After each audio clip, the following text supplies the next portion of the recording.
vais principalement vous citer les chiffres de notre étude, puis quelques autres venant de d'autres études ou d'autres enquêtes qu'on a réalisées de Deloitte ou qui viennent d'ailleurs. Ces chiffres-là que je vais vous citer, c'est les chiffres d'engagement des collaborateurs en entreprise qui viennent de Gallup, du questionnaire Q12 de Gallup. Institut de sondage américain, eux, quand ils font un sondage, ils le font bien, 15 millions de personnes à travers le monde, comme ça on est bien sûr que les chiffres sont appuyés. Mais en tout cas, voilà, ce questionnaire Q12, qu'est-ce qu'il nous dit? Il fait un peu peur. Il nous dit qu'il y a globalement 11% de vos salariés, je dis vos salariés dans nos entreprises, qui sont engagés. Il y en a 61 qui sont désengagés. Alors le terme désengagé est un peu dur. C'est, on va dire, ils sont plutôt, voilà, façon, voilà, j'attends que le temps passe. Mais 61% de nos salariés qui attendent que le temps passe, ça coûte cher. Si on regarde les chiffres, le chiffrage de ce qu'on appelle le présentéisme, vous savez qu'il coûte plus cher que l'absentéisme, coûte globalement entre 6 à 9% de votre masse salariale, à peu près entre 25 à 30 milliards en France, dû uniquement au coût du présentéisme. Donc 61% sont plutôt désengagés. Et 28%, et là c'est encore pire, qui sont activement désengagés, qui vont essayer de nuire à l'entreprise. 28%. Ok, donc ça c'est le paysage dans lequel on va s'inscrire, dans lequel du coup on va essayer de porter une réflexion sur la qualité de vie au travail. Mais avant de se poser la question de la qualité de vie au travail, pour moi il y a une question de fond, et là je reprends des propos d'un professeur et chercheur qui s'appelle Mathieu Deschessahar. Il y a eu un revirement, un tour de passe-passe absolument extraordinaire. On a commencé à avoir le travail par la face sud, c'est ce qu'il explique. Et on s'est mis d'un coup à parler de bonheur au travail et plus de souffrance au travail. On s'est mis à parler de qualité de vie au travail.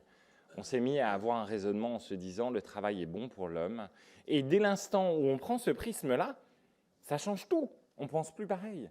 C'est-à-dire, on s'interroge sur qu'est-ce que je vais faire justement pour que mes collaborateurs s'épanouissent dans mon travail. Comment je travaille sur du sens, comment je leur travaille de l'autonomie, comment je travaille sur le management, comment je travaille sur la bienveillance, comment je travaille globalement sur le travail et pas autour du travail. Et là, c'est toute la question différente. Donc justement, la qualité de vie au travail, c'est la question sur laquelle on va s'interroger 2 secondes et se dire, la première question que je pose quand je sonde, c'est de dire, pour vous, la qualité de vie de travail, messieurs les 1000 personnes et mesdames, messieurs les 1000 personnes que j'ai sondées, à quel niveau vous notez la qualité de vie au travail? 6,7. Bon, c'est pas mal. J'ai mis des confettis en image. On ne va pas tout de suite sortir les confettis non plus, quoi.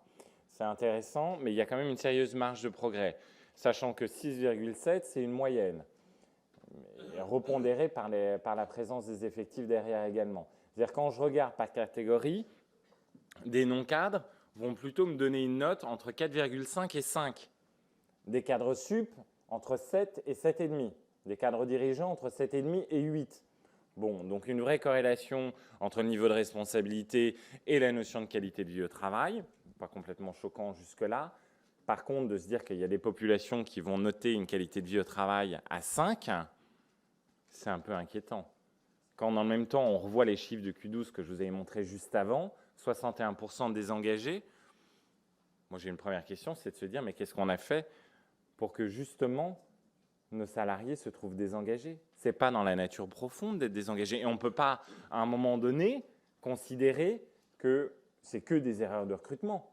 Ce n'est pas possible. Donc ça veut dire qu'à un moment donné, l'univers, le bain, la piscine, le terreau dans lequel on met nos salariés, je m'inclus dedans, hein, vous voyez que je mets bien nos, donc c'est mes équipes aussi, et pas forcément le plus épanouissant.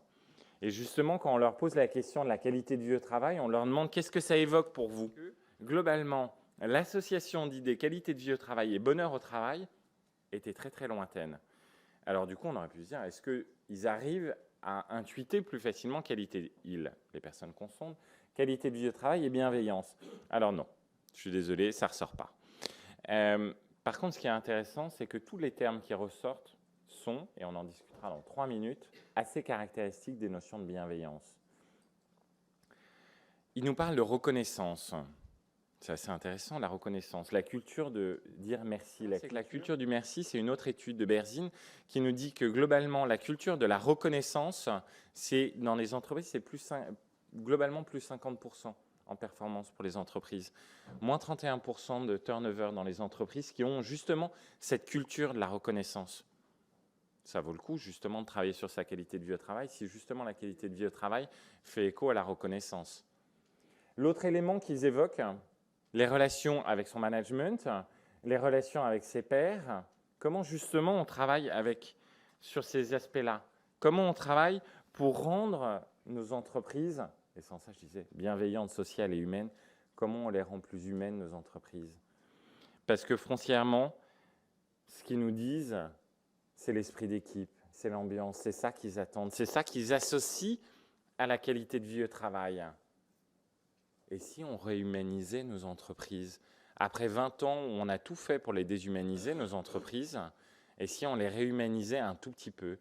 Et si on remettait de l'humain? C'est ça qu'ils attendent, c'est ça qu'ils associent à la notion de qualité de vie au travail. Et on sait que les entreprises qui mettaient en avant, en exergue, ces notions de qualité de vie au travail, de bien-être au travail, de bonheur au travail, globalement, étaient des entreprises entre 30 à 40% plus performantes à l'indice de New York, donc le Dow Jones. Okay, 30 à 40% plus performantes.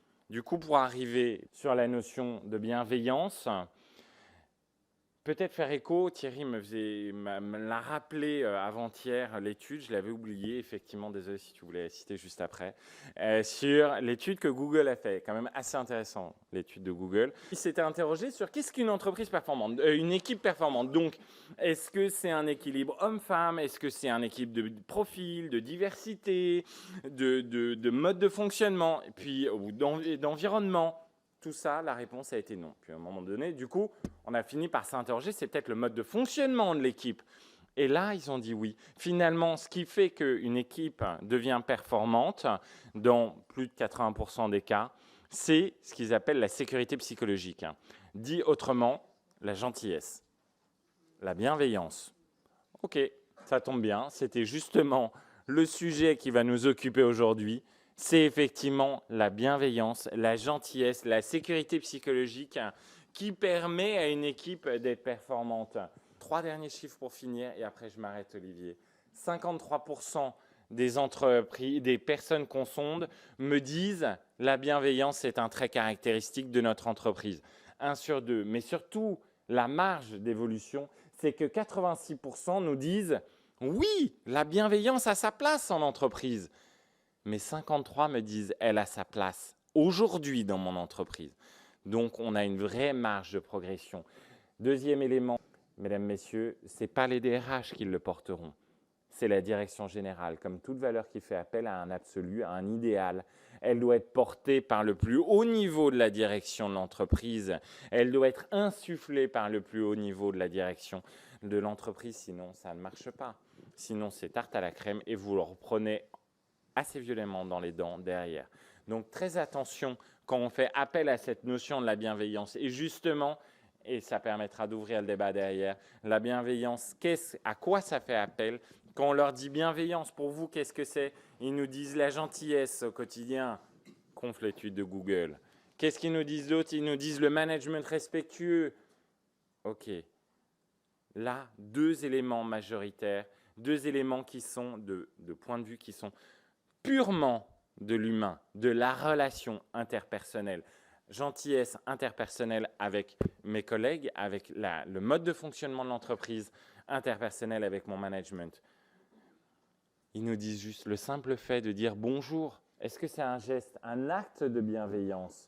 Est-ce que c'est la première pierre de la bienveillance? Oui, à 96%.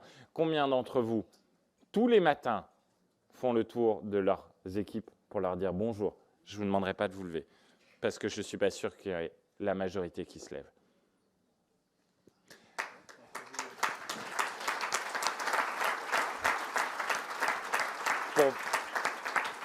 Pour terminer, back to basic, réhumanisons notre entreprise. C'est en la réhumanisant, justement, qu'on arrivera à la bienveillance. Ce n'est pas la bienveillance qu'il faut cibler. La bienveillance, ça sera la conséquence heureuse qui s'installera dans votre entreprise.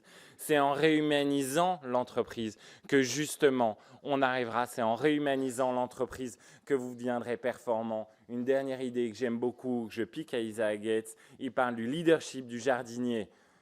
Et c'est ce qu'on appelle le bon gros sens paysan. Je ne sais pas si BGSP, si vous aviez déjà entendu ça. À un moment donné, si une plante est malade, si elle ne fleurit pas suffisamment, si elle jaunit, on ne va pas s'acharner sur la plante, mais sur son environnement. On va essayer de nettoyer, s'assurer qu'elle a suffisamment de soleil, suffisamment d'eau, que le terreau est bon. On ne s'acharne pas sur la plante. On regarde autour, le leadership du jardinier. Et si on devenait tous des jardiniers de nos entreprises et de nos collaborateurs. Merci. Merci Gabriel.